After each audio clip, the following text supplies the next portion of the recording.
Unit 9 का 26वां प्रश्न आपके सामने। निम्नलिखित में से कौन सा प्रिंटर नॉन इम्पैक्ट प्रिंटर नहीं है?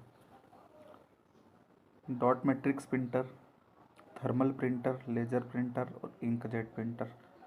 तो आप जानते हैं कि यहाँ पर डॉट मैट्रिक्स जो प्रिंटर है वो नॉन इम्पैक्ट प्रिंटर नहीं है, जबकि यह इम्पैक्ट प्रिंटर है। बाकी जो तीनों ऑप्शन है वो नॉन इम्पैक्ट प्रिंटर है। अब प्रिंटर क्या होता है? तो प्रिंटर वह होता है जो आपकी कंप्यूटर स्क्रीन पर प्रदर्शित होने वाले आउटपुट को एक पेपर पर, या हम यूँ कहें कि हार्ड कॉपी में, वो आपको प्रस्तुत करता है। अब सॉफ्ट कॉपी और हार्ड कॉपी में क्या अंतर है ये भी समझ लीजिए। आप स्क्रीन पर जो आउटपुट देख रहे होते हैं, जो आपके हाथ में नहीं होता, जिसको आप छू नहीं सकते, वो कहीं ना कहीं सॉफ्ट कॉपी होती है। और जो आपके हाथ में पेपर निकल कर आता है, जो आउटपुट आपके पास एक पेज के रूप में या प्लॉटर के रूप में होता है, वो आपकी हार्ड कॉपी होती है। ठीक है।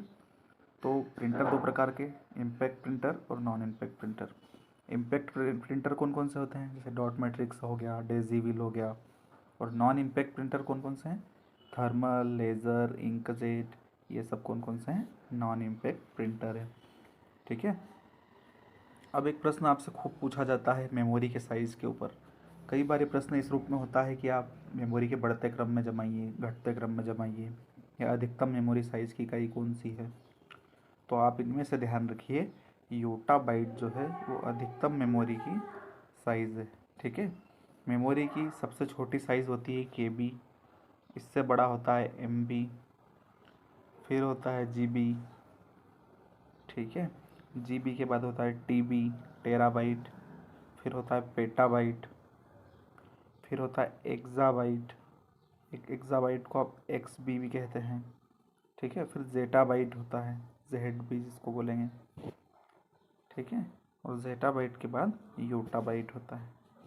तो ये आपकी मेमोरी की साइज़ आपको ध्यान रखना है। एक बार फिर से रिपीट कर रहा हूँ, K B, M B, G B, terabyte, petabyte, hexabyte, zettabyte और योटाबाइट। इसके आप कुछ ट्रिक भी बना सकते हैं अपने हिसाब से। ठीक है। सीडेक का मुख्यालय कहाँ स्थित है? तो सीडेक 1988 में पुणे में स्थापित किया गया। तो CDAC centre for advance technology. ठीक है। इसका मुख्यालय centre for developing and advance computing जो है, इसका मुख्यालय पुणे में है। इसको 1988 में स्थापित किया गया। जे पोलराज समिति किससे संबंधित है? तो ये 5G प्रोजेक्ट जब इंडिया में लाया जा रहा था, जब पोलराज समिति का गठन किया गया था। तो पोलराज समिति 5G से रिलेटेड है। IMEI नंबर कितने नंबर का होता है? तो ये बहुत बेसिक क्वेश्चन है। 15 नंबर का IMEI नंबर होता है। अब इसका फुल फॉर्म क्या है? International mobile equipment identity number. यह किसी भी मोबाइल नंबर की विशेष पहचान होती है। आपके मोबाइल नंबर पर जब आप पीछे से बैटरी को खोल करके देखेंगे तो उसके नीचे एक चिप लगी होती है, वहाँ पर लिखा होता है IMEI और सामने उसका नंबर लिखा होता है। तो ये किसी भी मोबाइल की विशेष पहचान होती है। जब आपका मोबाइल चोरी हो जाता है तो इसके माध्यम से उसको सर्च भी कर सकते हैं आप। ठीक है।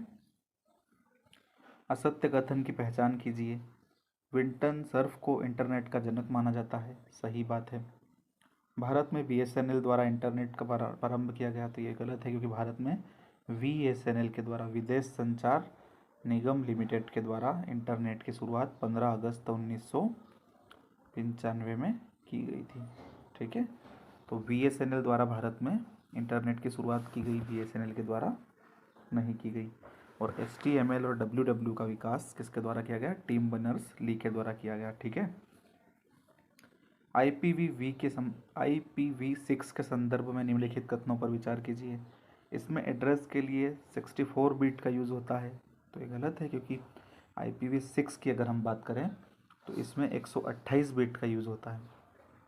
तो एक गलत।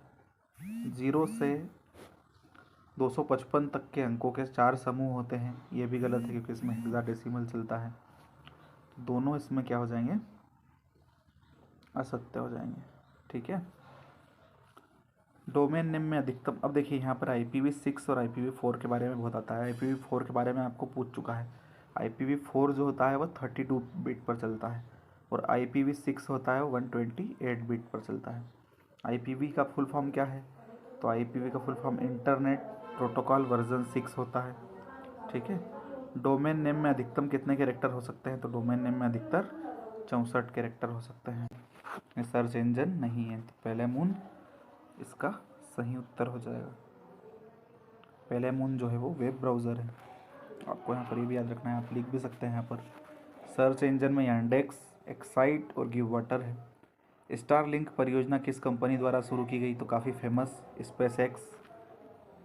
स्पेसएक्स एलन मस्क की कंपनी। इन्होंने क्या किया है कि जो भी स्पेस में इंटरनेट से रिलेटेड कई सारे सैटेलाइट्स छोड़ रखे हैं जो आपस में कनेक्टेड है, तो इनको स्टारलिंक परियोजना कहा गया। काफ़ी बहुउद्देशीय परियोजना है। 2004 में इसको शुरू किया गया। बहुत आपको स्पष्टता से इसको ध्यान में रखना है, ठीक है। आप ये सब याद रख सकते हैं कि स्पेसएक्स स्टारलिंक, आधा सा यहाँ पर भी है, आधा सा यहाँ पर भी है, ठीक है। National payment corporation of India NPCI की स्थापना कब हुई? तो इसकी स्थापना 2008 में हुई। कौन सा सर्च इंजन भारत में नहीं है? मतलब कौन सा सर्च इंजन भारत के द्वारा नहीं बनाया गया है, ठीक है। तो ऐसा कौन सा सर्च इंजन है? क्यू मामू जो है भारत का है, रेडिफ भी भारत का है, एपिक सर्च भी भारत का है, 123 भारत, अब यहाँ पर एक शब्द गलत हो गया, 123 खोज भारत का है। क्या भारत का? 123 खोज नाम का सर्च इंजन भारत का है। 123 भारत का नहीं, बाकी तीनों भारत के हैं, ठीक है। राष्ट्रीय सूचना विज्ञान केंद्र एनआईसी की स्थापना 1976। भारत में इंटरनेट की शुरुआत ईआरनेट एजुकेशन एंड रिसर्च नेटवर्क के द्वारा, ईआरनेट के माध्यम से भारत में नेटवर्क की शुरुआत की गई। ये 80 के दशक में शुरू की गई थी, ठीक है। पिंग क्या है? तो पिंग जो है वो इंटरनेट पर कंप्यूटर व अन्य उपकरणों की जांच करने वाला साधन है। तो पिंग क्या है? इंटरनेट पर कंप्यूटर एवं अन्य उपकरणों की जांच करने के लिए पिंग का यूज़ किया जाता है, ठीक है। अगर कोई सर्वर बहुत लंबे समय तक डाउन चल रहा होता है तो भी पिंग का यूज़ हम करते हैं, ताकि हो कहाँ पर एरर है इस बात का पता लगाया जा सके। कार्बन कॉपी शब्द का प्रयोग किससे संबंधित है? तो ईमेल पर कार्बन कॉपी की जाती है। जब आपको ईमेल एक से अधिक व्यक्तियों को भेजना पड़ता है तो ये आप यहाँ पर कार्बन कॉपी का यूज़ करते हैं। इंटरनेट पर ईमेल के लिए सर्वाधिक लोकप्रिय प्रोटोकॉल कौन सा है? तो सिंपल मेल ट्रांसफ़र प्रोटोकॉल सर्वाधिक लोकप्रिय है। कौन सा सोशल नेटवर्किंग प्लेटफॉर्म नहीं है? तो गूगल प्लस भी है, लिंक्डइन भी है, ऑरकुट भी है, लेकिन ब्रेव यहाँ पर सोशल नेटवर्किंग प्लेटफॉर्म नहीं है, ये एक वेब ब्राउज़र है।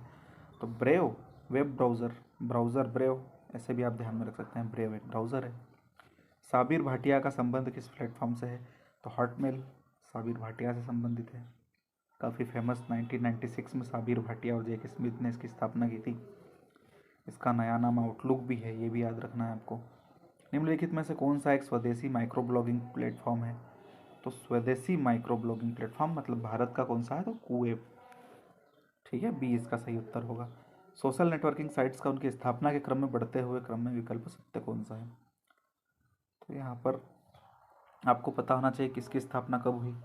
तो यूट्यूब की स्थापना 2005 में, फेसबुक की 2004 में। तो अब इस तरह के प्रश्नों में आप ध्यान रखिए। देखिए आपको यहाँ से पता लग गया कि फेसबुक की स्थापना यूट्यूब से पहले हुई है, तो फेसबुक यूट्यूब से पहले आएगा।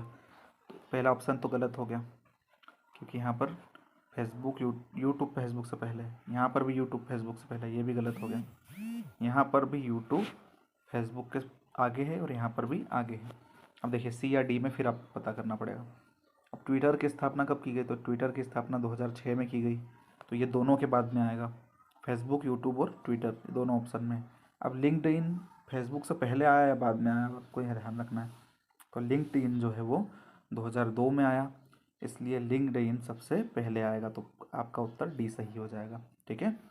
लिंक्डइन 2002 में, फेसबुक 2004 में, यूट्यूब 2005 में और ट्विटर 2006 में, ठीक है।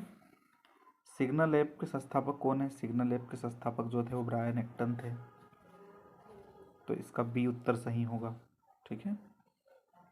हाल ही में होरोजिन वर्करूम्स ऐप किस सोशल नेटवर्किंग साइट द्वारा शुरू किया गया? तो फेसबुक के द्वारा इसको शुरू किया गया था। HWF horizon work rooms app, ठीक है। होमवर्क भी आप याद रख सकते हैं, होमवर्क फेसबुक ने दिया। ट्विटर पर पोस्ट करने की शब्द सीमा को बढ़ाकर कितना कर दिया गया? तो 2017 में इसको बढ़ाया गया और 280 कर दिया गया। पहले ये 140 वर्ड थे ट्विटर पर, लेकिन इसको 2017 में बढ़ाकर डबल कर दिया गया, 280 कर दिया गया। ठीक है। निम्नलिखित में से कौन सा सोशल नेटवर्किंग प्लेटफॉर्म गूगल द्वारा आरंभ किया गया? तो गूगल द्वारा आप जानते ही हैं कि गूगल द्वारा ऑरकुट तो शुरू किया गया था, तो इसका भी ऑप्शन सही हो जाएगा। ऑरकुट की शुरुआत गूगल ने 2004 में की थी और 2014 में इसको बंद भी कर दिया गया। ठीक है। Thank you.